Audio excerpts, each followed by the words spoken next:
Assalamualaikum, ini review ya. Setelah sebulan saya pakai suplemen Omega 3. Nah, buat yang ingin tahu dari awal, silahkan aja cek video yang lalu. Alhamdulillah nih, dari praktek itu ya, dan dari belajar sana-sini, baca sana-sini, ada 12 pesan kunci atau key message. Yuklah, kita langsung to the point. Pesan kunci nomor satu ya, ini dari para kardiolog dan pakar kesehatan jangka panjang. Menurut mereka, yang terbaik, upayakan sumber alami. Kalau yang suplemen itu second best lah. Ini jelas sih ya. Bayangin, temannya dapat omega 3 dari salmon steak gitu, maknyus, si Ucok cuma dapat dari kapsul peot. Wah, lahir batin berasa kalah telak sih pastinya ya. Cuman dapetin yang second best lumayan lah ya, daripada tidak sama sekali. Nah, pesan kunci kedua, dampak terbaik yang dibawa si omega 3 itu untuk preventif, bukan andalan untuk pengobatan. Ibarat kanopi untuk karpot mobilnya si Ucok tadi, yaitu kan memelihara, mencegah kerusakan pada cat mobil. Ya, tapi kalau mobilnya udah terlanjur bulukan, yang nggak bisa terus balik glowing gara-gara karpot. Jadi ya, kalau sistem kardio jantung udah error, yang nggak usah mikir cari omega 3 10 jerigen, selain diminum terus dipakai mandi. Percuma lah ya. Pesan ketiga, itu omega 3 yang bagus, alami ataupun kapsul, relatif mahal. Bisa mahal secara rupiah belinya, bisa juga butuh effort lagi tambahan yang lebih khusus. Sedangkan di sisi lain, kalau yang murah, wong murah kok minta selamat. Nah, gitu deh ibaratnya. Tapi ya tantangan kehidupan memang kayak gitu ya. Kayak orang beli HP, yang dapat HP bagus, lebih puas sih. Cuman yang beli barang murah, ya duitnya masih nyisa gitu. Tapi terus HP-nya remok. Dipakai WA 3 kali aja langsung nge-lag. Nah, cocok sih kalau buat ini ya. Tapi kalau buat cowok cewek kekinian, crowded nih.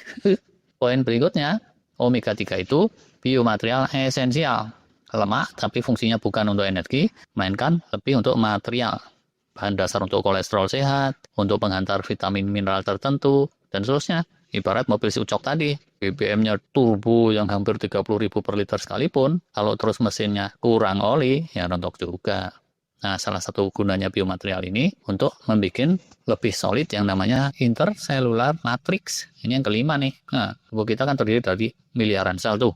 Kalau nggak percaya, silahkan dicek sendiri. Nah, tapi di antara sel itu bukannya hampa udara kayak di luar angkasa kan ya. Di situ ada cairan antar sel atau cairan interstisial dan intercellular matrix tadi yang kurang lebih menjahit gitu ya antara sel dengan sebelah-sebelahnya supaya posisinya itu tetap kenceng pageh sesuai pakem cetak birunya. Nah, ini nanti ya seiring faktor U, kalau bagian sini melemah, bentuklah itu keriput-keriput di leher, kantung mata, pipi ngendoy, yang biasanya jejek pun terus jadi melungker. Lah, kok pakai melungker segala.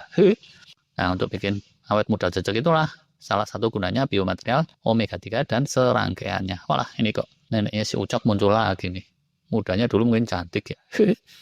Poin berikutnya, omega 3 itu pembalans lemak-lemak omega 6 dan lain-lain ya, yang banyak dalam makanan-makanan lezat. Yang sepertinya itu dibutuhkan juga oleh tubuh kita, tapi kalau kebanyakan dan nggak balance, bisa jomplang. Nah, kejomplangan itu antara lain memunculkan inflamasi kronis yang bikin gala giwa, yang ini udah sering dibahas. Nah, pesan berikutnya lagi, yang ini relatif temuan baru tuh. Kalau inflamasi kronis keredam, dan kitanya kecukupan omega 3, EPA, DHA kayak gitu, tubuh kita akan memunculkan lebih banyak yang namanya brown fat, yaitu lemak-lemak sehat seperti yang ada di bayi-bayi kuat gitu.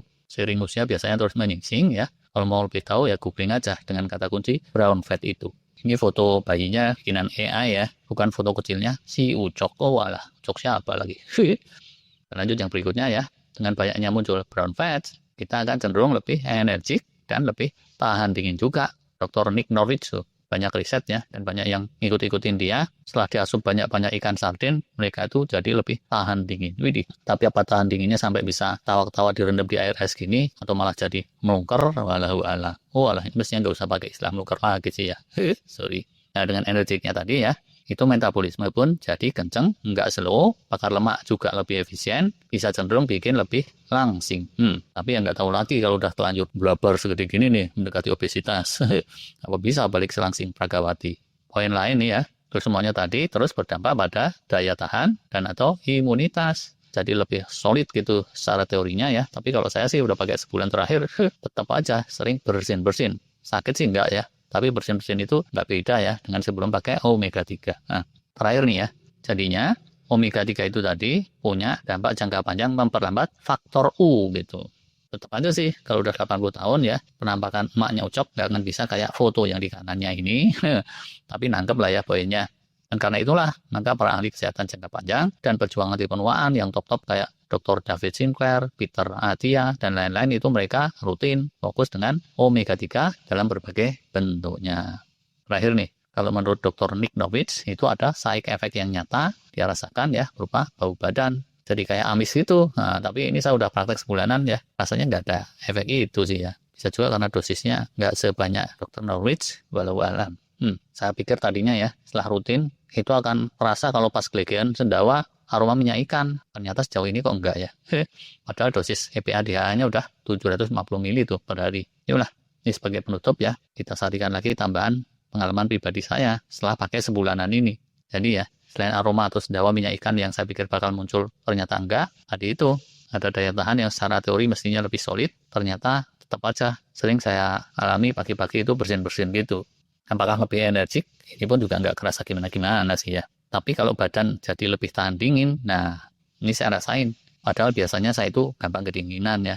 Apa benar ini asalnya dari dalam, buah dari omega 3 itu, atau dasarnya memang sebulan terakhir hawa Bandung lagi terdampak pemanasan global walau alam.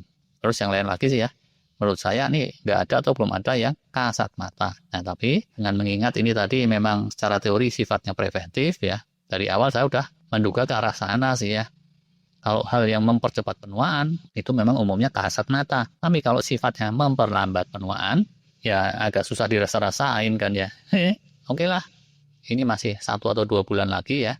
Sejauh ini, apakah suplemen omega 3 banyak gunanya ataukah sia-sia? Ini belum bisa saya simpulkan. Tapi buat penonton lain, kalau ada yang punya pengalaman khusus, kalau mau sharing, silakan aja. Terima kasih. Wassalam.